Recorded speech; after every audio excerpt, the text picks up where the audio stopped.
So, this is part 20 ng kamusta na ba yung ex mo at ang bago niya. Okay, you have here dito, 10 of Wands. So, darating sila sa punto na parang magkakaroon sila ng sama ng loob sa isa't isa. Yung tipong isa sa kanila, ang pakiramdam is siya na lang yung palaging nag-e-effort, siya na lang yung palaging nagkukusa, or it can be na may mga issues or problema na hindi ma-resolve. Kaya nagkakaroon ng sama ng loob or may kinatatampo.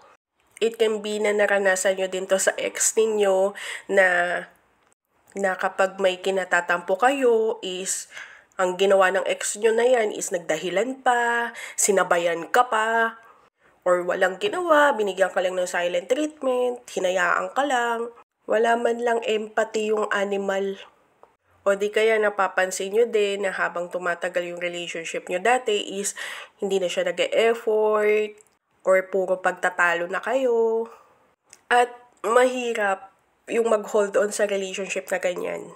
Alam nyo yun, yung stress ka na nga sa mga ibang sitwasyon ng buhay mo. Tapos iniisip mo pa yung mga responsibilidad mo din. Tapos may partner ka pang walang empathy. Or dagdag lang din siya sa bigat na nararamdaman mo. Yung tipong stress ka na nga, pressured ka na nga sa buhay. Tapos yung animal na yan, nagagawa pang magloko or saktan yung nararamdaman mo. Tapos sisisihin ka pa sa mga nagiging reaction mo na para bang ang OA mo, ang drama mo. Kung pinaramdam sa'yo ng ex mo yan, with this 10 of Wands, maaaring maramdaman din niya yung ganyang pakiramdam. Or kung sadyang animal na talaga yung ex mo na yan is ipaparamdam din niya yan sa iba or sa next na karelasyon niya. Kung may ex kayong ganyan na pinanindigan yung pagiging pabigat sa'yo, gaya nga ng palagi kong sinasabi, isurrender nyo na yan sa animal shelter.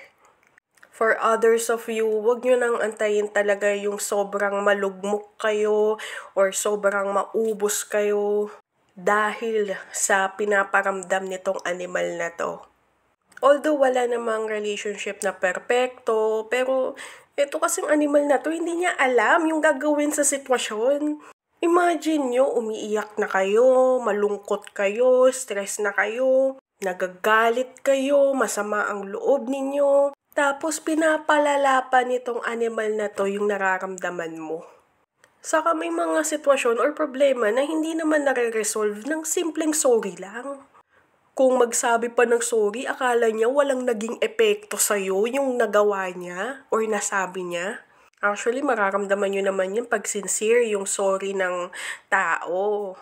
Kasi pag nag-sorry, ang kasunod niyan, dapat may magbago. Pero yung nag-sorry na nga, tapos paulit-ulit lang din naman na binibigyan kayo ng sama ng loob, that is an empty apology. 'Di ba? Parang nang iinsulto na lang or inaantay ka na lang talaga niya na ikaw na yung mismong bumitaw. Kasi for others of you with this 10 of Wands is napagod na lang talaga kayo. Lalo na sa mga pinaparamdam niya or sa ginagawa niya sa'yo or sa mga sinasabi niya sa'yo, napagod na lang kayo. Saka kayo yung tipo na lumalaban sa relationship at hindi basta-basta bumibitaw. Baka nga pinaglaban nyo pa nga yung hayop na yan sa mga magulang ninyo, sa pamilya ninyo, sa mga kaibigan ninyo. Or it can be na for others of you, madami na din kayo naging sacrifice dyan sa animal na yan. But anyway, kawalan naman niya yan.